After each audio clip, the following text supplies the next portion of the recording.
வணக்கங்க. இன்றைக்கி ஒரு சிஸ்டர் எனக்கு மெசேஜ் பண்ணியிருந்தாங்க. இந்த மாதிரி பிடிஆர் காலேஜில் எக்ஸாம் முடிச்சுட்டு வரும்போது அந்த பார்க்கிங் ஏரியாவில் ஒரு பிள்ளை அடிபட்டுருக்குன்னா பின்னாடி பேர்லெஸ்ஸாக இருக்குது அப்படின்னு. எனக்கு மலரும் நினைவுகள்ங்க. இங்கே இந்த காலேஜ் நான் போயிருக்கேன் கவர்மெண்ட் எக்ஸாமுக்காக. ஸோ எனக்கு நல்லாவே தெரியும். அது போக என் ஷெல்டர் போகிற வழியில் தான் இருக்குது. நான் இன்னொரு அந்த ஐயர் புதூர்னு ஒரு பெண் பிள்ளையை நம்ம ரெஸ்கியூ பண்ணியிருந்தோம். அவளை போய் ஷெல்டர் வர்றதுக்காண்டி பிளான் பண்ணியிருந்தேன். ஸோ அவளையும் வண்டியில் வச்சுட்டு போய் செக்யூரிட்ட கேட்டேங்க. இந்த மாதிரி ஒரு டாக் இருக்கான்னு சொல்லிட்டு இந்த இமேஜை காமிச்சேன்.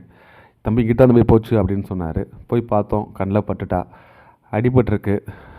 எத்தனை நாள் ஆச்சு அப்படின்னு கேட்டேன். அவங்களுக்கு அந்த டீட்டெயில்ஸ் தெரியல. சரி பரவாயில்லன்னு சொல்லிட்டு தூக்கி வண்டிக்குள்ளே வச்சுட்டு நேராக என் ஷெல்டருக்கு கொண்டு போயிட்டேங்க.